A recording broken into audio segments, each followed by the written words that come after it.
This is Living History Footnotes for the Dion Quintuplets story. Today we'll hear some more insights from my conversations with Natasha Wyatter, and we'll talk about whether we should be physically preserving old things and how. All of that's coming up, so let's get into it.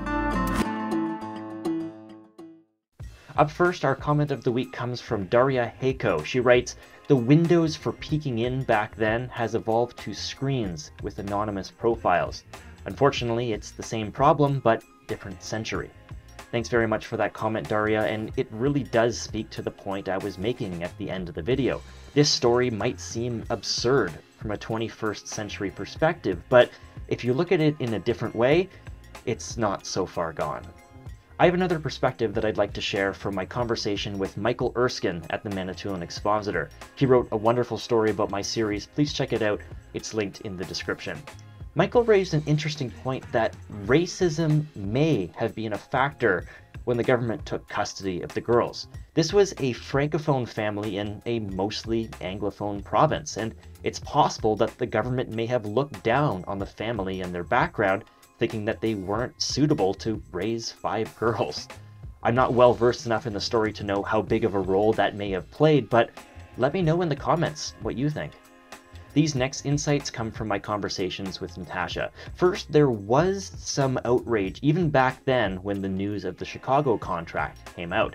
But for the most part, it wasn't because of the threat of exploitation.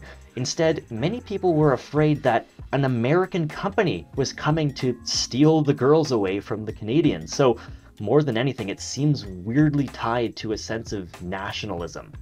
Next, it's worth mentioning how many people came together to support the Quints.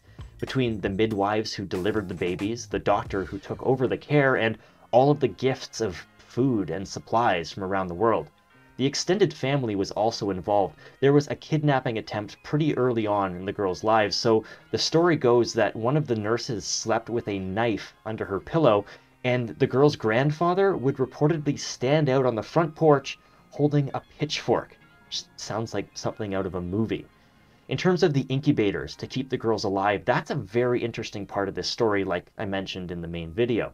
The very first incubator came from the United States, and there was a very particular reason for that. Here's Natasha to explain. That first incubator came all the way from Chicago that they had to dig up in some antique shop because the Dion home didn't run on electricity.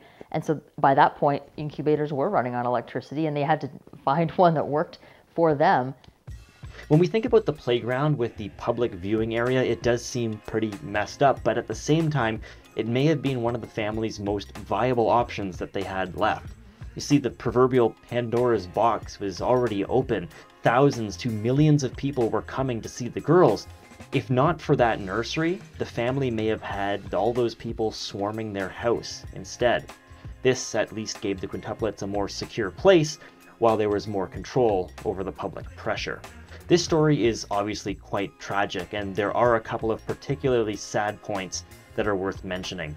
First, there's not a lot of photos of the family all together in the earlier years, and that's because of predatory photography contracts. What happened was one photo company bought the rights to take the pictures of the quintuplets, then a different company got the rights to take pictures of the family. So basically, if they were ever photographed together, it would violate one or both of those contracts. The other one is from when the family moved back in together in the new mansion that it turns out the girls paid for. In the main video, I mentioned that it wasn't a happy environment, and that was partly due to a forced identity crisis. The quintuplets had lived their whole lives as that, the Quints. They were a collective. They ate together, they did the same activities, they even had their beds right next to each other. But after this move, they were basically forced apart to become individuals. I can only imagine how much of a shock that would have been. Natasha noted there's no historic marker or really anything at Quintland to show off its past importance. She says there is a small plaque inside the nursing home, but that's not really meant for the general public to see it. When the old hospital came down back in 2021, it happened pretty suddenly and quietly. There is, of course, a risk that without any physical reminders, this story could start to fade away. And as we said in the original video, the sisters have said they don't want people to forget them so that this never happens again. But there's a question of preserving things like old buildings, and Natasha had some really interesting thoughts on this during our pre-interview. It's unfortunately just phone quality, but I did want to share a little bit of it with you, so here's some of our conversation. It's a weird thing with historical buildings. I mean, I run a museum, so all about preserving. But the reality is every object has a lifeline. Like, there will be an ending for every single thing that exists. Like, nothing really will last forever, no matter how well we try to preserve it. Eventually it'll degrade. So you do your best to preserve it in other ways by telling the stories. So should it all have stayed up? Possibly. Would it have made it turn into more of a circus again and kind of lost the point of it? Maybe. Like, it might have almost become a attraction kind of back to how it was. Had they kept everything and maybe spruced it up and did all that? Is it a bit poetic that maybe it's slowly being put to rest as the girls have accepted what happened and they're 88 and they're the only two left of the family? So part of the story being put to rest? I don't know. I'm gung-ho preserving history, but there's times where just things have reached the end of their life and it's time to let it go. Natasha referenced a book that I haven't read yet, but it seems very interesting. It's called The Anarchist's Guide to Historic House Museums. It advocates for transforming historical spaces as a better way to preserve their history. If you've read the book, let me know what you think of it in the comments.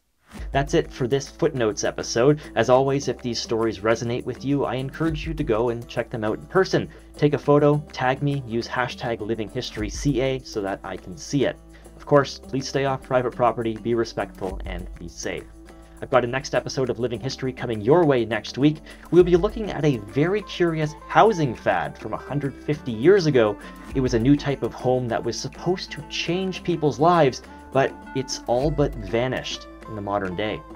Until then, be well.